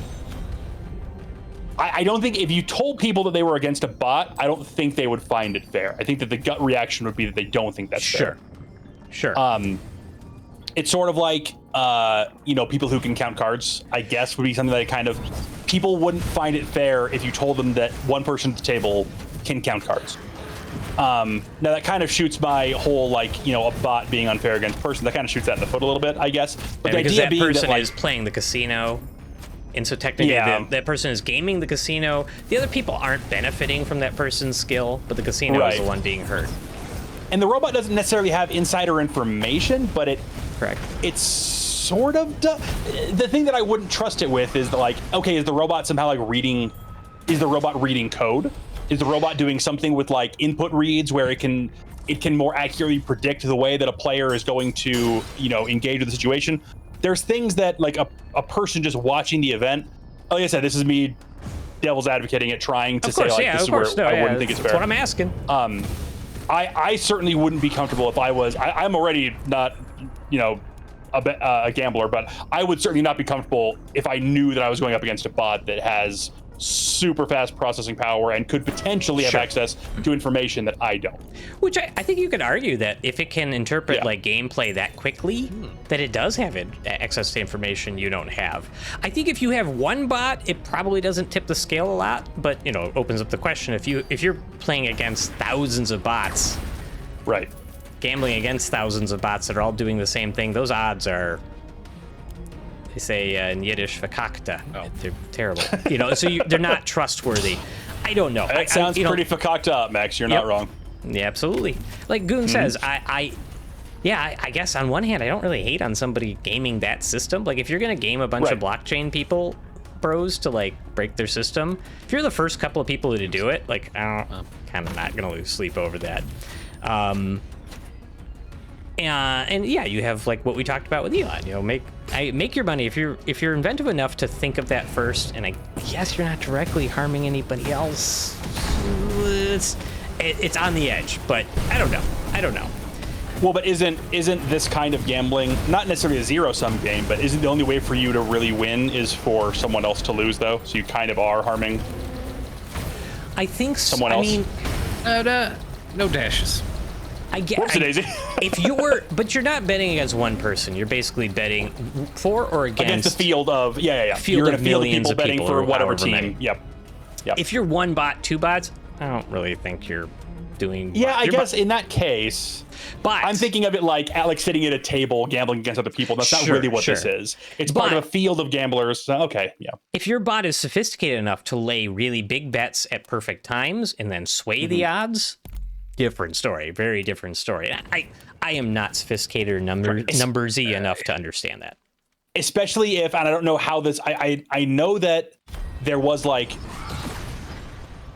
there was a time in the poly market stuff where you could like cancel your bet and you'd, you know, lose whatever amount of money if you like. You can sell If it to other people. You can sell your bet to other people. And if the bot is sophisticated enough to like basically place a bet to get other people to go against the thing that against it, and then it can like flip to the other side. I don't know that the bot would be like sophisticated enough to bluff in that sense. I don't know if it could do that. But if it Yeah, I got to don't- that point, that's where I'd be like, oh, okay, this is getting pretty dicey. But again, it's Right. like gambling stuff. I don't really care, but you know. Right, and Goon actually, so the 200K in 3 months, I don't think it was huge bets. Some were small, some were like a couple $100, some were like bigger as it kind of kept growing. But yeah, I mean, the question is like, is one bot going to be enough, or could it grow to a size that it could be enough to influence? Or if you have Right. thousands of people doing the same thing with bots, you know, who knows what that impact would Right. have. But it kind of led me down this track of like, what the hell is this poly market thing? And I will say this was kind of a fun rooting around. There were some Before amazing. you go too far, sorry, I don't Yeah. mean to. Just one quick No, question please. on the bot is only dealing with esports stuff, right? Yes, correct. It It has not ventured into. Okay. No. Just that was a point of clarification. No. Okay. But my understanding was, I don't think, as you had raised before, that it's like, that it's reading code. I think, as Goon said, it's sort of analyzing game state. Or it would see, like, you know, a player made a kill and somehow use an algorithm to say, okay, I'm going to place this bet now that this is going to be the outcome. You know, so Right, it's just quick. observing the game. It doesn't have access to the game or the app That's itself. my Is what we understanding. think. Yeah, okay. It can okay. just watch the game and react so much faster than you can if you're watching the game and trying to place the bet. I mean, I think that's kind Yeah. of what it is. Booty, I've seen a lot of ads for that Kalshi thing, and they're all AI slop ads, and like that's all I ever need. I mean, not that I would have ever gone into another gamble on anything app, like I don't care. But I was like, oh, that's all that I needed to see. No thanks, I'm out. So they had I went through the site. I was kind of looking. I was like, oh god, what do we have on here? And yeah, there's some like stuff, but there's a couple of bets. And I'm just curious if you guys would take these bets or want to know the odds. All right, you ready? Let's do it. All right, one of them was betting on the number of measles cases in the U.S. in 2026. And this was like increments. So you could bet on there'll be 200, there'll be 1,000, there'll be 2,000, etc. And each one is a yes or no. Like, by the end of 2026, will we count this many? And so, yeah, those all had different odds. I'll bring them up just so I can see what they were again here. So do you feel great about betting on that? No, I don't feel great about betting on that, Max.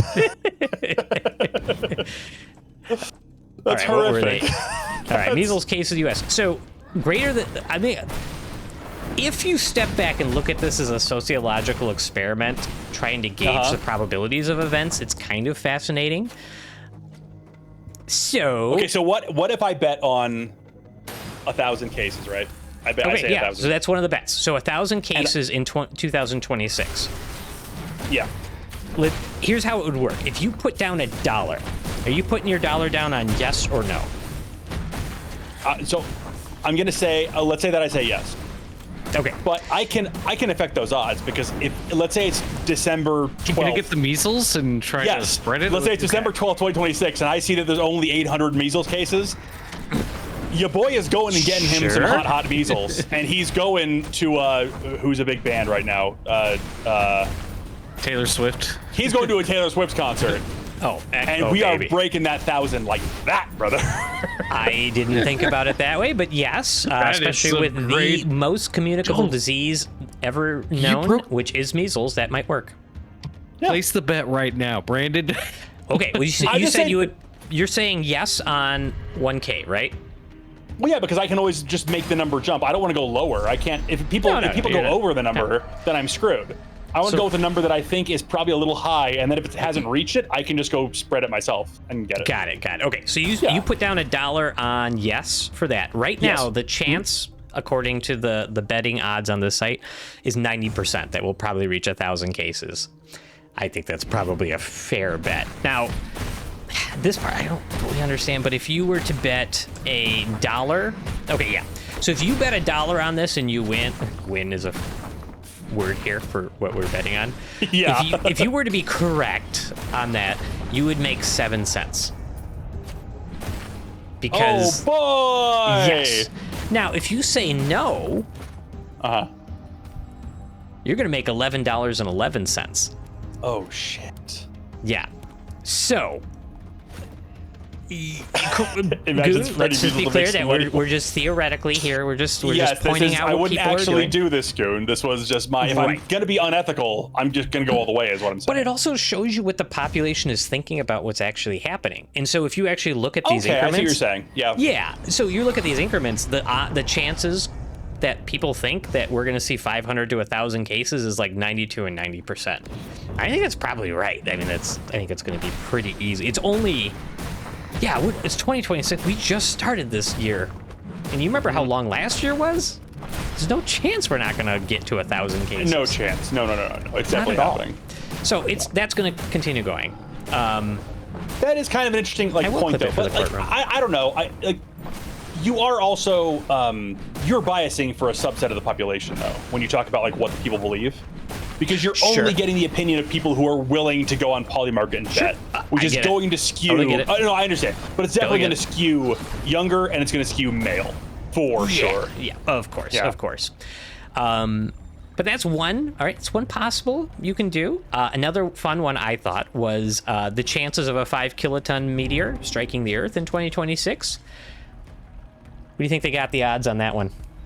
Real quick point of clarification on Booty here. It wasn't a random dude in a video game, Booty.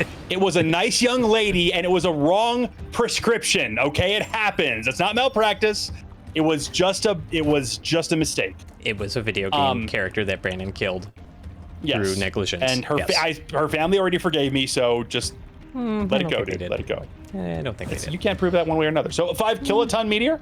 Yep. 5 kiloton meteor, which is about the same force. I looked it up as, Hiroshima. So dude is gender neutral. Okay, fine. All right, fine.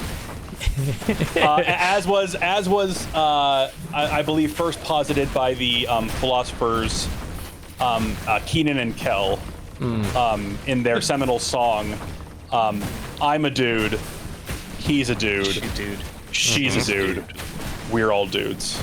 Indeed. So that's beautiful. Yeah, I can't argue. Yeah, it really was. It was ahead of its time. All right, what do you got? What do you think on the 5 kiloton meteor strike? What do you think the odds are? What's the length? What's my time horizon in 2026? And they will have the rules on the site. Well, in the rules on the site will have here's how we're gauging this outcome. And so, for instance, in this one, the market will resolve to yes if a natural meteoroid explodes in Earth's atmosphere with a total impact energy greater than or equal to 5 kilotons TNT or equivalent between January 1 and December 31st, 2026, 11:59 p.m. Eastern time. This is official, so you gotta put out all those numbers.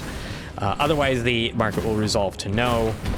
And there's all these stipulations that primary source will be NASA's JPL Fireball and Validity data repository. So they try to set some things here. So yeah. What are you saying yes or no to that? What do you think? I'm saying no. No. How much you putting down? All of it. Everything that I've got. All right. All your monies? All your monies, Brandon? Mm-hmm. All my coins. All the money that I have in coins. All right. You got $100 in coins for nice even numbers. You say no to that? The percent chance of it happening according to this is probably about 54% according to the betting odds. So you would win if you were correct. $208. Wait, how big is the 5 kiloton meteor again? If you give me a reference. The energy in it is about the same as Hiroshima. And there's 54% chance of yes in 2026? That's according to this betting market, yeah. There's only a 1% chance of the 1 megaton meteor, so don't get all bent out of shape. The percentage of young, stupid men on the internet is staggering. Hey, wait for it. It is. We're old, stupid men, but young, stupid men are really, really dragging us down. There is a bet I am willing to wager my entire 401k on. We'll get to it in just a second. I gotta hear that one. By the way, we are hurting Judas Greifen with this. His faith in humanity is so low. But I'm sorry, buddy. This is just the reality we live in. All right. You're not a meteor betting guy. I get it.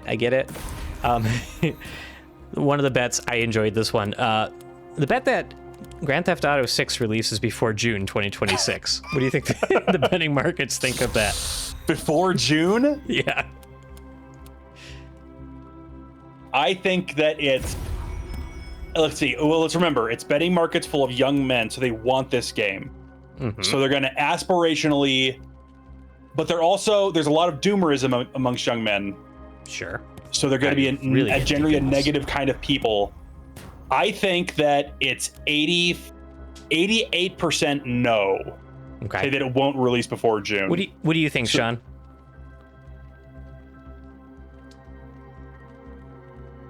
I don't think. I think it's going to get pushed back again. Okay. Yeah. So I would bet on yes because I would have a chance of making money. I wouldn't put a lot down. No, I get that. You already lost everything on the meteor, which definitely hit Earth. Correct. Before. Yes. So they're putting that at 1% that it would be released before that. Okay, so. I wasn't generous. Judas is like, I was giving it 11-12% yes, and I should have known better that with all the doomerism amongst young men, it would have been basically zero. That's my mistake.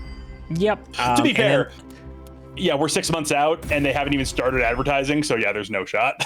Correct. Now, June. If you you can actually track this betting line. So if you go, it was yes had it for 70% in the very beginning, 70, 60%, and then I'm guessing there was an announcement in November of 2025 when it dropped to basically single digits, and then now is petering out slower. So I think it's that you weren't getting any announcement at a lot of the game shows, a lot of like award shows. Correct. There was no announcements, especially at TGA was early December. Yeah, and there was nothing at TGA, so that was probably the big. Yeah. Well, here's the thing: if you bet, let's say you say no, you don't think it's coming out, and you put $100 on it, you're gonna win $1.11. Oh, baby. Yeah. Big stuff.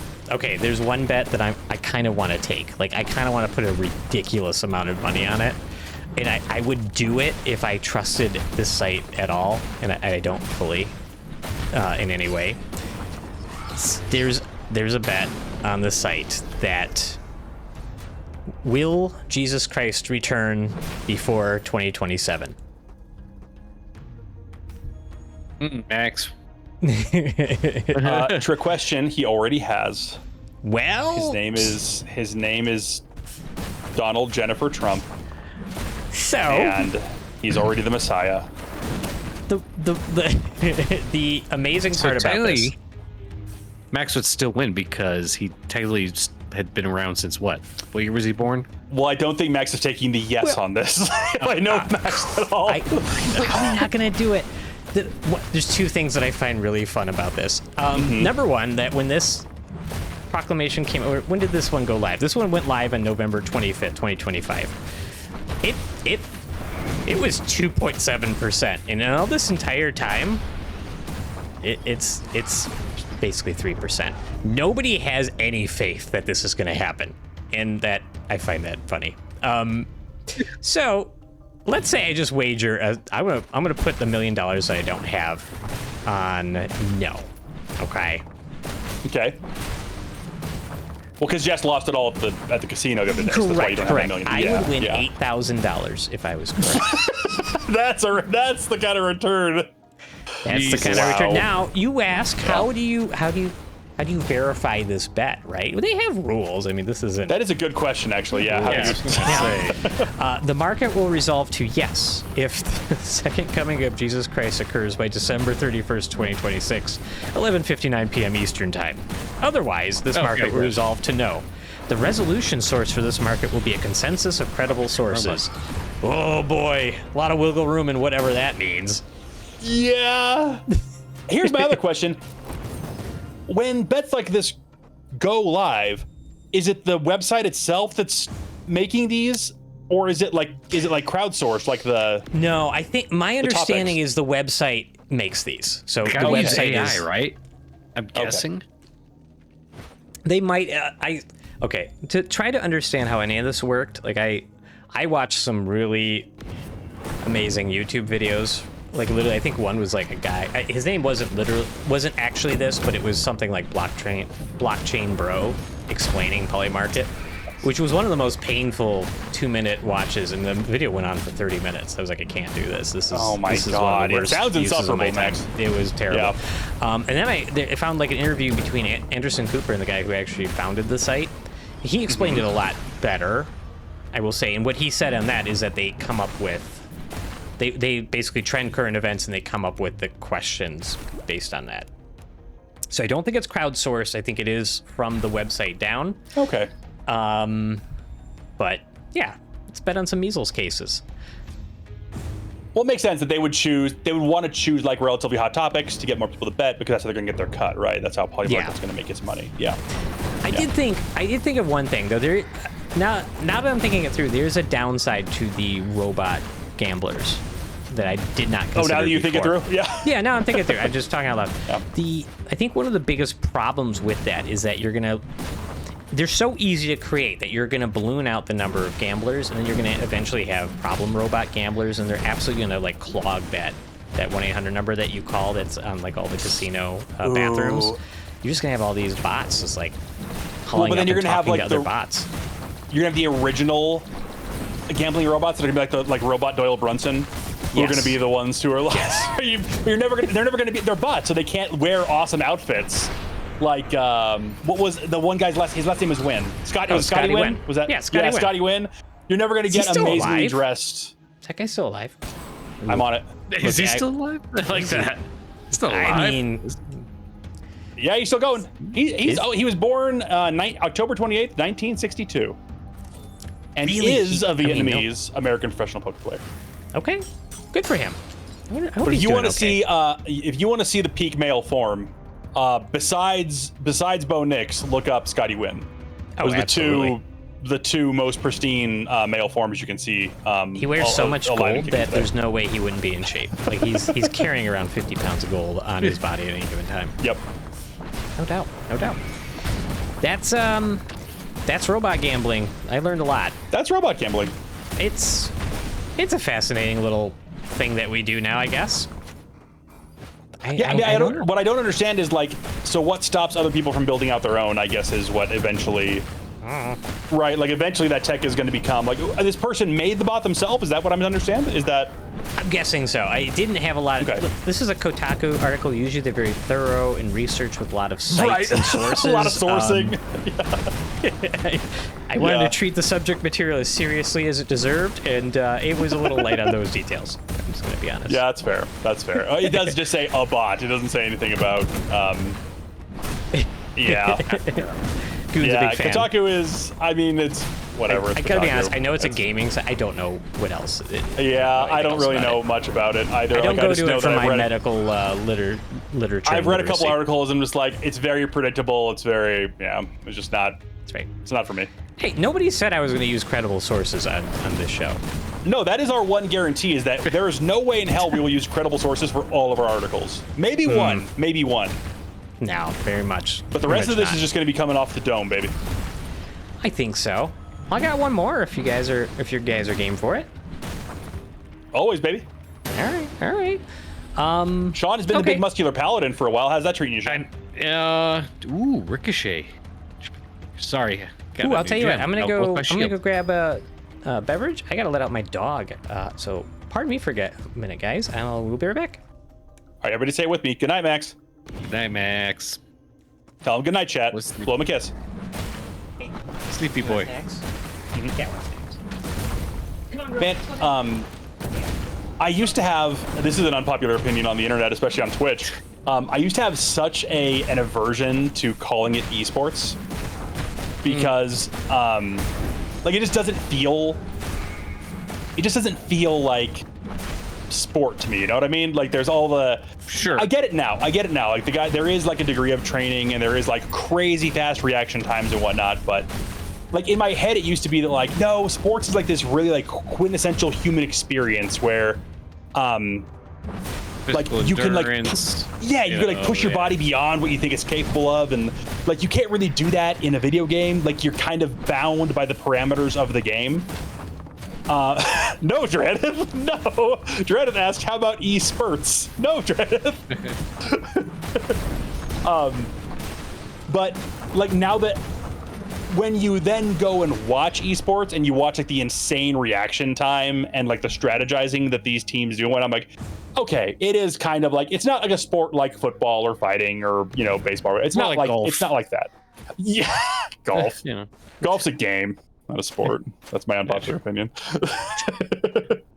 I'd say that let's throw video games in that category too. Sorry. Well, but that's what I mean. So it's like calling them esports, so it's like distinct. It's like its own thing. I think that's fair because there certainly is like a difference between like the pro gamers. Yeah.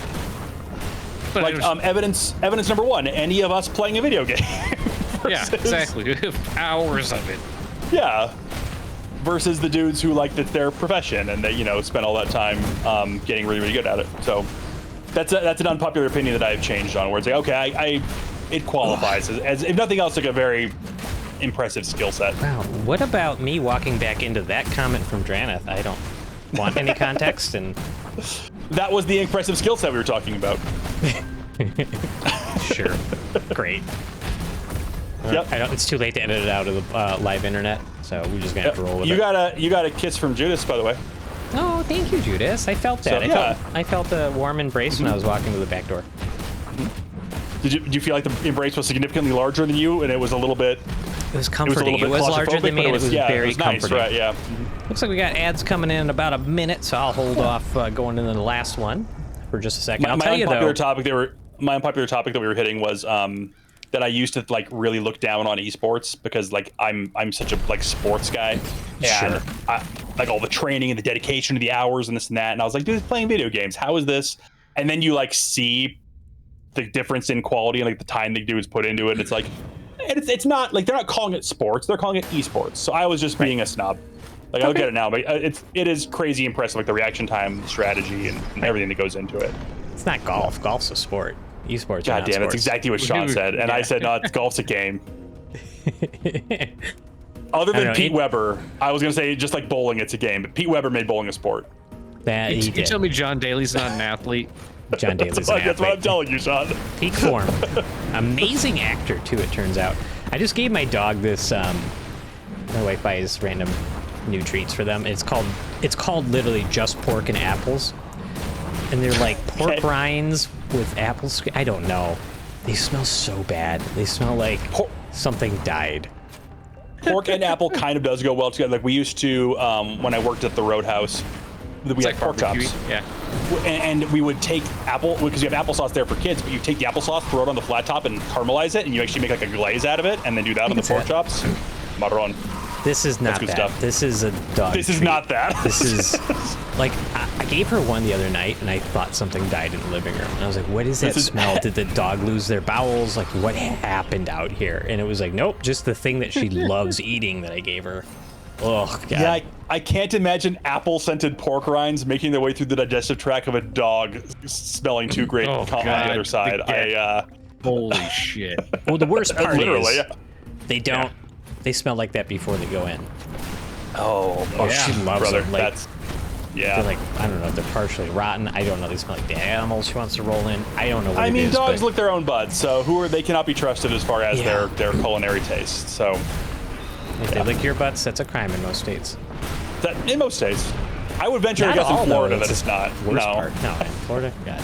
I'll say in Florida it's encouraged, but That was going to be my last article to talk about. Florida dog butts? Yeah, well, dog-related or animal-related crimes that are legal in Florida, but I thought it might be too much of a bummer, so I went ahead and I'm glad you out. ventured away from that. You already brought up Christy Nome on this stream once, so I figured that's true. Should not go back to that well. Far too much animal danger occurring on this stream. Correct. Yeah. Sean, did you beat this game yet, by the way? No, I've not. I'm not close, I don't think. I think you're pretty close. This looks like a last boss area. Just follow my constellations. Yep. You gotta do that. Oh. What was that constellation? I think I'm a Virgo in this game, guys, so... Actually, so then you probably shouldn't be hooking up with a Capricorn or, I'm just making shit. That doesn't stop me. Yeah. Sean, how does that... controversial question, Sean. Does that kind of stuff stop you on the dating market? Is it not a hard really stop? because it's it's fine. It's whatever. Plus, you're severely limiting your pool if you're not correct. Be real. It's not a hard stop for me either. It is something that like I would have a hard time like faking interest in that. I was gonna say faking genuine interest, but you can't fake genuine interest. So every girl I've dated's been into it. Really? I actually haven't. I don't think that I've maybe one or two that have been really into the what the hell's that called? It's like whatever keeps me entertained, but at the same point, Astronomy. I'm also like, oh, so you feel normal feelings? No, too, that's like the good everyone one. Else? Right. Astrophysics. Yeah, right. Is it? Damn it, Max. Can't trust you for anything. Astrology. Is it astrology? Yeah. Yes, it is astrology. Okay, yeah. I mean, it's like a harmless thing. As long as you're not like, if it was someone who was like basing life decisions off of it, that's where it would get to like, no, we don't make investments based on the star alignment when we were born. I'm sorry, we're not doing that. It is magical thinking, and magical thinking is a doorway to bad things. I mean, that's my, yeah, but I don't think I'd take like a hard stance against it. But it would be. I don't take a hard stance. Yeah. I would ridicule it endlessly if I was in a relationship with somebody who did it. I would not be kind about it. It would be my get out of jail free card for all of my Final Fantasy posters in here. I'd be like, it's just as real as the things that I like, so shut up. Yeah, it's a whole thing. And, but and like, mine how many, has if beautiful you anime walk- men. So Here's a question for you boys on the apps. Okay, so assuming that you can't whittle down your pool by girls who are into astrology. If you walk in, how many crystals have to be present before you back out? Is there a number? I think if it's the primary source of decoration in a room, my radar is up. I'm starting to get nervous. Yeah. Okay, I get it. Honestly, I've never come across that. But I mean, yeah, I agree. If it's like, oh, this is like the thing, it's kind of like the primary decor of the room. Yeah, like Brandon said, it's like hanging from every chandelier and be like, but like, yeah, if you got a few. Cool. The only thing that might be more concerning it would be if you walk in the room and it's all like horse statues. That would also be I would agree. Yeah. But I will that would never happen because I will say, bless their hearts, not for me, but horse girls usually identify themselves. They're usually very open about it. They have pictures of themselves with the horse on their profile and whatnot. So bless them. Go find a You have to understand, you will never It's be not- number one in that relationship. Correct. Like to that person. No. It would always, the horse will come first. Yeah. That is just what happens. Yep. And I was trying to think of a silly horse name, but they're all so bizarre that I couldn't actually come up with one. parents had a horse off named top of my head. Sundance and Patch. That's a good horse. That's a good horse name though. That's like a because Butch Cassidy and the Sundance. No. No, Patch and Sundance. But is it? Am I? What's Butch that's Cassidy a thing, and the right? Sundance Kid is a classic. That's a Good movie. yeah. So I mean that makes sense. Like that's a Sundance is good. Horse girl can end up with a dude with a fish. Is that the is Not a so bad idea. Okay. Yeah, Taken and would Griffin's never. out Taken would after never. one crystal. I like that. I very much enjoy that. Just one. Just one. This goes. Again, I have my fair share of look at the treasures behind me. Yeah. Like I understand, I have my fair share of too. It's like, yeah. I will like, say of things that are I like get it. Were that are I weird or to goofy about me, but be a person who was in the apps, right? And like somebody came over to my house, I'm not gonna lie. I would expect they might backpedal out unless it was well cultivated. Like, oh, this is my cabinet of oddities and skulls and all this sort of stuff, and odd art all over the walls. Like, I'm gonna find the right person to continue forward with that at some point. But I get it. It's not crystals. well, it's not astrology. That's why, in my opinion, it's important to be as like kind of upfront and honest. Like, it doesn't have to be everything. Yeah. But if there's something that's like a major hobby of yours, because there's a lot of women who are like no gamers, like no men who play video games. It's like, I understand where that's coming from. Is coming from like they dated a dude who had an unhealthy That's all he relationship did, with games. Right. They they wouldn't participate in chores around the house. They wouldn't participate in, like, they wouldn't do their part. It could be things where it's like they wouldn't help with the kids because they were playing video games. Like, totally get that. Yeah. That's where, problem. like, that- That's where it's a problem. That's problematic. That's probably the people that they're associating with video games. Where it's like, it's in my opinion, it's just a hobby that you can engage with in an unhealthy or healthy manner, just like any other hobby. It's like reading a book, watching a movie, TV show. Yeah, like I don't know too many guys who are like, not now, I'm finishing Dostoevsky. I'll take care of the children after. Well, like, I don't know too many men like I aspire to be that guy, but even I'm not that guy. right. So it's probably much more common that the immature men are, engaging in video games too much and not. I'm with you, Bob. You who reads. It's 2026. Like Not Elon, gross. we found out. Yeah. Joyce Carol Roast certainly does, but but yeah. So it's important to be like pretty honest with who you are, because one of the worst things you can do is get like 2 or 3 dates deep with somebody. Like there's the feelings of like, oh, maybe something's going here, and then you go to one another's house or whatever, and you discover something that's like a red flag for you. It's like, just be upfront about that kind of stuff. Like, if something's important to you, it's a part of your personality, that's totally cool, but you're not like entitled to just anyone's attention at that kind of thing. It needs to be someone who also like either finds that thing interesting or at least finds that thing inoffensive. Like that's It's fair. I think it's fair. That's a fair thing to do. Yeah. Yeah, no, I think it's fair. I think it's fair to. I have odd hobbies and things that I like that I know objectively are dumb, and I treat them with that amount of. Right. I treat them with that amount of respect. And Right. Hackers is a great movie. I like bad movies that are great, and it's a great You don't have movie, to but it's apologize for bad. that at all. No. Yeah. But like, this is Andrew, kind of a real quick to similar answer your thought in my question, head. Yeah, to answer your question, Duranith, yes, there are actually, you do see quite a number of like, if you're a gambler, don't hit me up. The same with like, there's a fair amount of like politics stuff. So yeah, no alcoholics, obviously. Like there's you can put all those preferences. Depending if you pay, you can set those preferences where you don't even see those people. Generally, for the free version of these apps, generally you can't really like weed out the field like that. You can basically just put like distance and I think orientation. That's about it. So That makes sense. But if you pay for it, you get all kinds of filters that you can put on there. And yeah, I mean, like people And you are actually get seen on the apps. It's nice. yeah. What are some of the weirdest filters you've seen? Like, what are some of the weirdest, like, no? You Whoa, can where do I like- begin? Yeah. Okay. I don't know, Sean, if you have a good one, because like the ones that I'm thinking of are all just like kind of mean. Like you can filter out by like body type. You can filter out by like Yeah. whether they have. I mean, but like they're like whether you have kids or not. Like I get that one. Like there are people who are not. No herpetologists. Just, I I'm don't know sick if you of can people with filter out reptiles. like that. I don't know. Oh, that's what that is? Oh, okay. Yes. That's why you chose that word. That's why. God, I'm trying to think. Like yeah, you can filter out by alcohol use, drug Yeah, use, weed use, yeah, all that shit. smoking, like all that stuff. I mean, I get it. Like if that's an important Yeah. part of your life, If you're I think you sober. can filter out. Yeah, Yeah. absolutely. I think you can do dietary choices. Really? Oh, yeah. I mean, that would kind of make That makes sense. sense. If you're like a hardcore vegan or Right. hardcore carnivore diet person, like you're not going to want to hook up with a vegan, maybe. Or maybe Yeah, you do because well- you're weird. You just want to be that person. I don't know. Well, nobody wants to hang out with a hardcore carnivore diet person because they're going to die at 45. It's true. No gluten processors.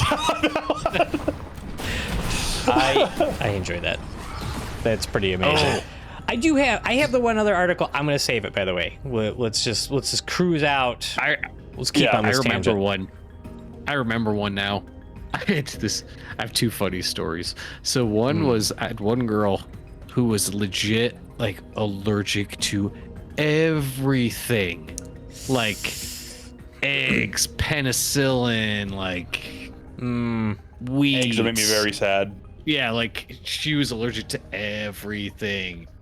Yeesh. So trying to find like any restaurant was just like, oh my god, like there's literally nothing. But Like, could she eat, I'm though? like, where do you? Yeah, I was like, where do you go? Like, yeah, exactly. What do you eat? Like just probably, like- random stuff. Did you get like a whatever back? Like, I don't know, whatever. And you're like, no, it's Yeah, not a whatever. pretty You have so many restrictions. You have to make this decision for us. But now obviously this is a little scary for a first date, but that does lead to the like, well, let's just cook something together date. Why would I kill anyone by mistake by putting in a peanuts and they're allergic to peanuts? That'd be awful. Yeah, that's a, Yeah, I like guess a sort of third, like a fourth day, confession. fifth day type thing. Yeah. Yeah. So Sean like, murdered a woman with too peanuts, bad. so I'm not the only person who's killed a woman on the stream. So that's good to know. That's a nice clip I'm going to save for later. What was the other one? Thank Sean? you. God, I forgot. No, just more like bad responses. I mean, I feel like most people. Oh, actually, no, I did have one that unmatched me when she asked, like, "Hey, what are like some nerdy things you like?" And I said pro wrestling. And that was the line, huh? Yeah, yeah, that happened once. I actually did have a couple of takers on when I had that because I had like the 2 truths and a lie or whatever, which I don't use that prompt anymore. But I'd always make sure to put in I used to work as a professional wrestler on there, and I did get a couple hell of yeah, takers there on it is. that. Yeah. Hell yeah. But it was pretty rare. It's like to me it was like, oh man, this is so interesting. People are and like nobody gave a shit. I was like, oh, okay, well. It's like buff makes me guys. sad. All the guys are like, "Cool, bro," but no girls give a shit. That's okay. Much like Elon, all I want is male admiration. That's the only reason that I'm trying to get big, brother. I just want the dudes. He's I trying just to want the spout it. dudes to tell me that there is actually there's an old guy who goes to my what's your gym, character? like 80 plus, and He likes to I think admire he you said- in the locker room? Well, yes, but thank you, 5. He used to be his brain is unfortunately MAGA poisoned now, but he doesn't let it on very often, so we just tend to talk about gym stuff. avoid that. And he used to be a natural, like he competed in natural bodybuilding. Obviously he's 80 now, he doesn't have much muscle mass on him, but he's still going to the gym, which is great. Yeah, yeah. And we were talking about how the gym is such a healthy place for young men to go who actually want to get some like what's what I'm looking for here? I don't even know. Some affirmation from their peers. Oh, because yes. it feels like one of the places where dudes are like so nice to each other in the gym. It kind of is true. You genuinely get like, just today, the biggest dude in the gym, he's clearly on gear. I don't know his name. We call him Red Shoes because every day it's black t-shirt, black shorts. Like the New Japan ref? Yeah, it's black t-shirt, black shorts, red like running shoes. The same. I've never seen him not in that outfit. Like I think he has like a superhero closet. Or just have like an entire like closet of that. I think he has 20 black t-shirts, 20 black shorts, 20 red shoes. I think is his. That's just his. And the dude's just enormous. Like we're talking like at least 20-inch, maybe 22-inch arms, like just jacked. Pythons, brother. Pythons, brother. And it was leg day, and he was over there. RDLing like 405 pounds, some crazy number. Yeah. And we're 55 tacos, 55 fries, 55 burgers. Well done, Booty. But so we're on the leg press, and we were doing. We were just warming up, so I think we were like 315, like not like a crazy number on leg press by any means. Mm-hmm. And he's coming by, and he's like, "Hey man, I stole these 2 plates from you. Sorry about that. I know the big guys in the gym need them." And it's like, brother, feels so good. Big Jack dude in the gym walks by and calls you the big guy. Because I mean, it's very just tongue-in-cheek. streaming tears down his face. Yeah, I get it. Well, that's how it is. Like, there's a couple of dudes who I know. They were, one was working with a trainer and he's lost a bunch of weight, and there was another guy who wasn't working with a trainer who also lost a bunch of weight. And I go out of my way to like go over there and tell him like, hey man, like, I'm not trying to be weird. Just want to tell you, I've seen the progress you made. I think you're doing a badass job. Keep it up. Like. And men don't really, like, that's kind of part of the problem with, the way men talk to each other is we're not very, like I said at the start of the stream, that was the only compliment I was going to give you, was saying that you were handsome that one time, and I'm never going to do it again. No, I get it. And I'm going to hang on to that for the rest of the night.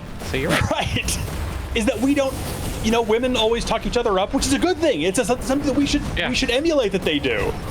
But men don't do that. But like in the gym, it's a healthy place where men, for some reason, feel like they can compliment one another, and I don't know. It is funny. It is definitely that way, though. Yeah. It is adorable. I remember I used to go to that powerlifting gym. I've definitely told you guys about the. There was a guy, and I was training in powerlifting, at least at the time, fairly seriously for me. Like I was never gonna set any world records by any means, but I used to go to this gym, and I'm like 5'6". I am not huge. I was still definitely very much learning at the time. And it was during COVID. And so this was a powerlifting gym that had 2 pieces of cardio equipment, and one of them was broken. Everything else was weights, Oh, it's my kind of gym, brother. You had to, because it was COVID, you had to sign up for times, and they only let 2 people in the gym at a time. And so I would go around the same time every day, and so I would end up seeing like the same guy that was there. And the same guy that was there was this guy. I remember his name was Nick, and he was training in strongman, and he was a big boy. He was. This is all Judas Griffin so far. This is all. Just picture kind of your brother, and like just with training strongman. And so this guy was like literally 6'4". Tribal tattoos. Got it. He had Nordic tattoos and all that Viking crap and stuff. There you go. There you go. Yep. But he was so aggressively friendly, and I would be the only other guy there, and he would just strike up a conversation. It's COVID. We were all like starving to like talk to another human being, right? We just needed that attention, and he'd just be like, "Bro, I don't want to be weird, but like your squat form is awesome. Like it's great. Watch it all day." And I was like, "Okay, it's kind of weird, but I appreciate that." And he would just, this dude would pump. He would just like give compliments. He's your hype man. He's my hype man, and it was ridiculous because possibly.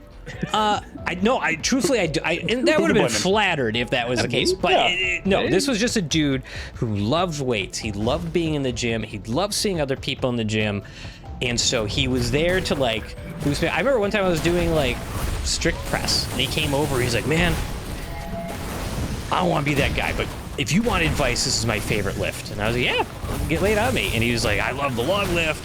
So, do this and do this and do this." And absolutely loved it. and he was like so fun. I would see him there, like, yeah, Nick's here. We're gonna have a good time, because it didn't matter. Like he was just gonna shoot the breeze. We were gonna have a blast. Sure. But he was very affirming. Like I would do. This is a guy who would go in with an axle bar and squat 650 for reps. Good God. And asked me to spot him, which was terrifying. Like, okay. Gotcha, buddy. Don't you worry. I literally told him one time, I was like, Nick, what do you think I'm supposed to do if you can't stand up with this bar? An axle bar, so it doesn't rotate, right? So it's just a fixed, fixed bar. It doesn't rotate. So it's even more sketchy. And so I was like, Nick, what do you think I'm gonna do? I'm not gonna catch the thing. What am I gonna pick you up? He's like, yeah, bro, you just pick me up. Like, it'll be fine. But he's like, you don't have to worry. I got you behind me. I can do anything. I was like, God damn it. He did it. I was like, how many reps are you doing, Nick? And he's like, I don't know. We'll see when we get there. I was like, oh, Jesus. Brother, that's how you know he's been doing this for a while. He did 650 for 8 reps. Is what he did. And probably had more in the tank, but quote, bro, I could have done one more, but I was probably gonna shoot myself. All right, I appreciate you calling it on that last rep then. But he would. Here's the thing. This is the guy he was. I'd be over there squatting like 270, which for me was a big squat. Definitely still is, but yeah, it's a big squat. I'd be squatting 270, and he would just be like, bro, strong, buff, bro. Hell yeah. And I was like, it's ridiculous, but I am so cheesed. I am so happy to have this dude affirming my accomplishments. Because when you go to the gym, especially like a strength gym, I think a lot of people assume it's pretty intimidating, but it's so not. Because I think a lot of the strength athletes are really happy to see people enjoy what they do. And it's you versus a barbell. It's not you versus everybody else in the gym, unless you're doing a meet. And even at a meet, it's still you versus the barbell. One of the best examples I've ever had of what you're describing, Brandon. Mm-hmm. Yeah, it's like just the other day. The reason I brought up the older gentleman was because I was doing shoulder press and it was like 225, and I did it for I think 10, and he was so impressed and pumped for me. And I was just like, I was like skipping out of the gym. I was so pleased with myself and so happy. But it's like, it's the beginning of the year, right? It's January. It's people making New Year's resolutions. So I don't know, we're a gaming stream and a cultural talk stream. Like, I understand the audience we're going to bring in here. But what I want to say is that, like, if you've never been to the gym or you're new to the gym, give it a chance, because you might run into some jerks there. If you do, they're usually going to be like young dudes who are insecure and they suck. The vast majority of people in there are going to be stoked that you're there and are going to be encouraging, and it's going to make you feel good. So if you're new to it, give it a shot, man. Like, it's good for you. It can be really good for you mentally, and it can be a lot of fun once you, like, we all started out insecure in the gym. I started out I would sit on the recumbent bike and do 45 minutes, and I would have my Silmarillion novel open in front of me, and that's what I would do, is I would read my fantasy dwarf elf war stories, and I would pedal on the recumbent bike. Brandon, I want you to be honest. Were you reading dinosaur smut? Yeah. I was reading a book. What was in it wasn't important. The fact that dinosaur smut exists, the internet might have gone too far, but I don't hate it. I don't hate it either. Amazing. Like, no, the weirdest thing is when your wife wanders in, like, we were watching a streamer that was their joke. They were doing that, and my wife's like, I think I read that book, and then walked off. I was like, what? We have something to talk about over dinner now, honey. Hold on. So what kind of sauropods are you into, babe? Let's talk about this. I will also say, not necessarily a weight gym too. Check out a jiu-jitsu gym too. Not biased at all. Exactly. It doesn't need to be a weight gym. Yeah. Yeah. Getting out there and doing something physical for yourself doesn't need to be a gym. Even if just getting out and walking, like getting out there and being a little more, because we're on a Twitch stream. Obviously, we're marketing towards gamers, nerdy types, whatnot, who notoriously maybe I'm bad about getting outside. But I still try to go do I have to have my exercise indoors because there's no buggies in there. But it's gross bugs in the sun are outside. Right. But any of those things get you going. It's good for you. It's good for your mentals. It's a good thing to do. So if you can find something that you like, playing a sport, like Sean said, martial arts, lifting weights, or even just getting out and like walking your dog, walking your cat, walking your snake. Yeah. Your snake. Taking your dolphin out for a consensual swim. Any of those things is good. Let's look at the hard Brandon, blood. you remember what happened last time we started talking about dolphins? We're not allowed to talk about dolphins anymore. Yeah, I can't do that anymore. I'm sorry. Yeah, 5 walks is max. That's what happens. Yeah, he gets me out. That's good gets too. all my energy out. Absolutely.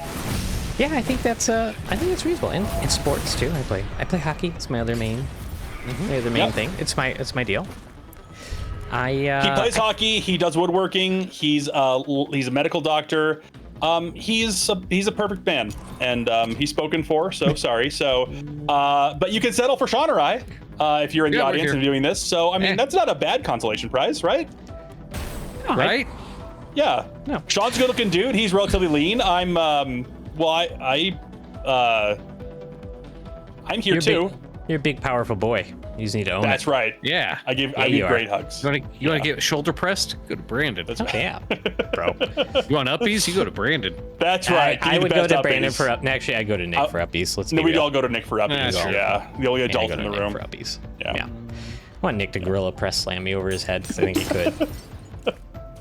I just don't know what that feels like to be thrown. So, I kind of want to experience it once. One of the guys I wrestled with was Doesn't feel good. Yeah, his name was Cowboy James Claxton, and big man, and he gorilla pressed me from his knees. Like he didn't even need to stand up to do it. He just Jesus. He's a strong boy. Yep. Actually, yeah, you're right, Sean. I have thrown one human being in my life. Yeah, you have me. What? When did that happen? You didn't know about that? Oh, there was one night we were at K-Cup's house back in college days, like early 20s. And I would have expected this. Yeah. Alcohol was involved. Spoiler alert. No. We were. It was Halloween, wasn't it? It was a Halloween party. Yeah. Yeah. Because important to the story is that I was dressed up like Roddy Piper. I was Stone Cold. Making a lot of sense. Sean was Stone Cold. And so at some point we ended up out on the lawn in front of the house. I remember that costume actually because I remember Sean's terrible bald cap that kept. Yes, it was amazing. But we ended up outside, and I don't know. That was a time when Sean was chopping everybody, if I remember correctly. So everybody was getting chops. Yeah. I think I got a chop or so. And Everyone then did. Sean, I'm going to say that Sean suggested this. I don't know if it was him or it was somebody else, but Sean was Probably like, I did. "Dude, you're Roddy Piper. You should do Piper Airlines." And I was like, boy. "Oh hell when you're yeah. drunk, that's a good idea. Yeah, definitely." Yeah. I said alcohol may be involved. I didn't say I definitely was Sure thing, buddy. intoxicated in my 20s. So I put Sean up on my shoulders, and for anybody who doesn't know Piper Airlines, you put them up on your shoulders, you kind of carry them across, and then you spin in a circle, you set them down, they get wobbly, and they fall over, right? Very traditional martial arts move. Yeah. And so I got Sean up on my shoulders, and I start spinning, and I'm like, this is hard to control. Stopping is gonna be difficult, yeah. At some point, like, I lose my footing, and it's like one of those found footage tapes in my head where I remember my vision like spinning, and Sean's on my shoulders. And then I remember losing my footing and just feeling Sean's body leave my shoulders. and like my vision is like I'm looking up at the sky for a second, and I hit the ground. And the first thought I had is, I don't know where Sean went. And then I just hear somebody, it might have been K-Cup, just go, Sean's dead. I'm like, God damn it. I just launched, I fell and like launched Sean onto his shoulder. You F5 Sean. Yeah, I did. Landed right on my shoulder, screwed up my shoulder for like a month. Like, Yeah, I agree. I believe you. Yeah. I don't know. Did you forgive me for that ever? Or you still harbor something again? Yeah.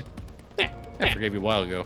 Oh, okay, good. I've been wondering about I resent that. you for plenty of things, Max, but not that. Yeah. That was the last time I was in a wrestling ring. That's a big level up, Jesus. I mostly resent you for your peak mustache genetics because mine are terrible.